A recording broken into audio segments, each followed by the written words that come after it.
Ayan, welcome back ulit dito po sa aking YouTube channel. In this video po ay nandito po tayo sa Mangaldan, Pangasinan at kasama po natin si Sir William.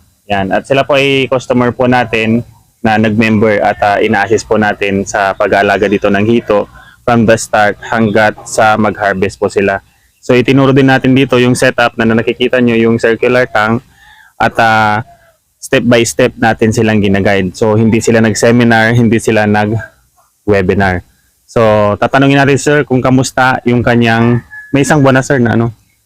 Nag-start kami nung February 15. Yan, so February 15. Parang ano pa lang, 2 weeks mahigit, 3 weeks. Ayan, so magti 3 weeks lang si sir at ang unang binili nilang fingerlings ay nasa size na 3 to 4 inches yung unang binigay sa amin. ayan, sir. Sir, kamusta po yung ano, yung pagsisimula natin dito sa hito farming? Honestly, no, yung yung first 3 days namin, medyo talagang na problema kami, lalo na dun sa mortality natin. Medyo napadami yung namatay nung first 3 days. Pero yun nga, yung nagkaroon ng mga advice si Sir Remel sa amin, yun malaking tulong. Natigil yung yung mortality. So magmula noon, after 3 days na nagkaroon ng mga mortality, tapos nabigyan ng parang first aid yung mga isda. Unti-unting nawala na yung mga namamatay, tapos ngayon naging healthy na yung mga alaga natin. So parang medyo nakakakaba yung first few days, pero yun nga, as you go along, part talaga ng business. Talagang you will learn from the experiences na meron. Ayun. So sir, yung first 15 days nyo, ano po yung mga natutunan natin dito? Let's say sa mga pwede nating i-share sa kanila, like preparation, yung sa water management and feeding. Yung first 15 days actually maraming natutunan. Start tayo dun sa pagpapakain, no? Yung dapat as the owner or yung parang farmer ng hito, dapat maobserbahan mo yung mga isda kung talagang kailan sila dapat pakainin, saka yung tamang oras ng pagpapakain sa kanila. Yung know your fish ika. Yeah, so tapos pangalawa, yung uri ng pagkain, yung hindi basta papakain lang, dapat Hindi basta feeds lang ang binibigay. Pag-aaralan mo rin kung ano yung tamang pagkain na suit dun sa size ng isda mo, kung ano yung kailangan nila, yung mga pagkain na Para sa kanila. Yung sa sir, yung bago tayo mag-deliver, pwede ba natin i-share sa kanila yung mga bala pa magsimula or mga beginner pa dyan, nakasalukuyan may mga nagpa-practice pa rin. Ano po yung pwede nating i-share sa kanila kagaya nung ginawa nyo sa pag-prepare ng tubig bago natin siya lagyan ng isda? Actually, yun nga yung instruction ni Sir Remel noon, parang 2 weeks before, actually 14 days, no? 14 days na-treat yung pond. So nilagyan ng Nitrofix ba ito? Nitrofix yung nilagay namin, yung aqua maintenance ba? Yung odor maintenance, odor fixer. Odor fixer. So parang na-treat yung pond ng ganun katagal. Tapos after 14 days, yun na, nag-drain tayo. Tapos pinalitan ng bago para dun sa paglalagyan ng delivery ng fingerlings. Sir, yung Nitrofix, kasi sa mga na-interview ko lagi na aqua maintenance, saan po tayo pwedeng bumili ng ano? Actually, sa akin, bumili ako online eh. Kasi nagtanong-tanong ako dun sa mga feeds, suppliers, saka dun sa mga nagtinda ng mga... Kung may paninda silang probiotics, Nitrofix. Wala eh, wala silang, parang hindi sila masyadong nagbibenta ng gano'n, aware siguro dun. Pero yun, nakita ko sa online yung binigay niyo yung link sa akin. So, yun, napakalaking tulong yun. Ayun. So, dun sa mga laging nagtatanong sa akin, kasi lagi nilang tinatanong itong si Nitrofix, itong si probiotics sa aqua maintenance, pwede po natin itong ma-purchase sa Lazada or sa Shopee. So mapapansin nyo naman sa mga videos natin, pinaka-importante na lagi ko pong sinishare bago nyo po lagyan ng isda itong inyong bagong gawang concrete pan, ay kailangan po meron kayong Nitrofix, yung odor fixer, kasi yun yung number 1 na pang-treat sa pan. At the same time, kailangan nyo rin ihanda yung aqua maintenance, yung po yung probiotics na inihahalo sa feeds. Kamusta sir, nasundan po ba natin yung instruction dun sa paano pag-apply nung aqua maintenance probiotics? Yes sir, yun nga yung dapat before ipakain, hindi yung direct na yung feeds na, no? Yung parang dun sa instruction natin, 24 hours before ipakain, as much as possible, mamixan natin yung probiotics natin. Oo. Tapos saka natin ipapakain doon sa mga isda natin para na-ferment yung Mapo-ferment siya. ferment yung feeds na ipapakain sa kanila. Ayun. So, yun, tanong ulit sa atin kasi laging nasa comment yan sa message, may nagme-message sa atin. Yung procedure po nung aqua maintenance, yung probiotics, gagawin po nun is 1 liter, lalagyan natin 1 liter na malinis pong tubig, lalagyan natin yun ng 5 grams aqua maintenance, yung orobiotics.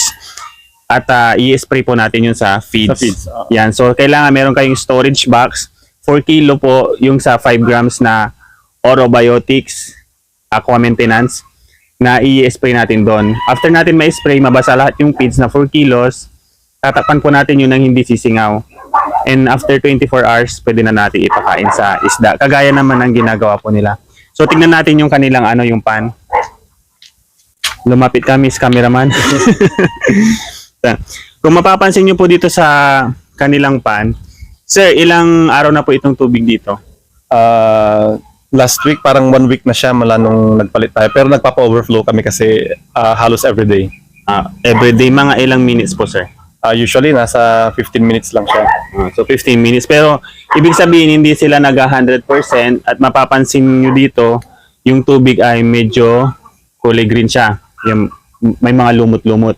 So ito po yung epekto po nung Nitrofix na kanilang in-apply. So yung Nitrofix kasi, i-maintain lang natin yun sa tubig. Weekly tayong maglalagay dito sa pan para po hindi siya mabaho. May napansin po ba kayo, sir, sa tubig natin? Okay naman siya. Wala naman. Wala siyang as in yung wala amoy siyang labak, amoy, mga ganun. Yan. So ang laman nitong kanilang pan ngayon ay Itong nauna, sir, is 3,000. Tapos yung sa kabila, 5,000. yung kaka-deliver po natin ngayon. Tingnan natin guys yung kanilang pangalawang pan. So bali ang total ng isdang nandito kay sir ay 8,000. 8,000 na siya. So ang size nito ay nasa 5 meter diameter po ito.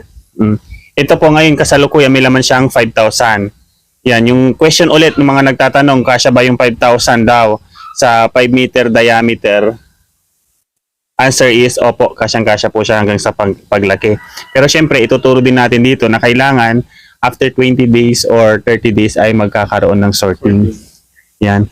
So, yun guys, bago tayo magtapos ay sir, ano po yung pwede nating i-advise dito sa mga bago pa lang napapasukin ang negosyong paghihito? Ano ba yung maisasuggest sa kanila na pwede nilang sundan?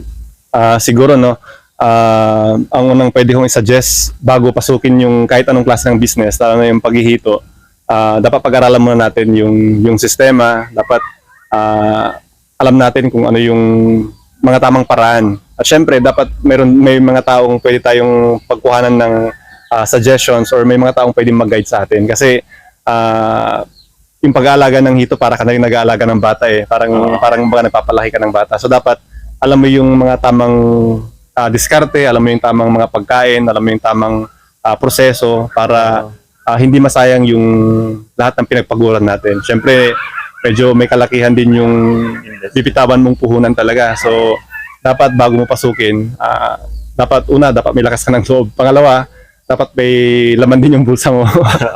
Tapos pangatlo, yun nga, dapat meron kang tamang kaalaman. Hindi yung gusto mo lang pasukin, papasukin mo na agad. So, dapat pag-aralan mo din.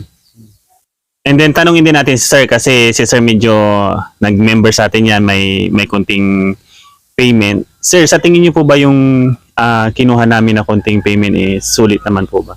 Okay, kung tatanungin, hindi lang sulit. Super sulit yung binigay natin na membership kumbaga dun sa grupo ni sir. Kasi yun nga, sabi ko kanina, as a beginner, ang dami nating mga ups and downs sa pag-aalaga. Lalo na kami nung first 3 days ka namin nabanggit ko nga kanina. Halos maya-maya tinatawagan ko si Raymel kung ano yung susunod na gagawin, kung ano yung next na hakbang para hindi masayang yung pinagpaguran. So, yun, super sulit yung binayad. So, kung yung mga nagbabalak na magkito, I suggest tawagan niyo si Raymel para kahit paano mabawasan ng konti yung alalahanin ninyo.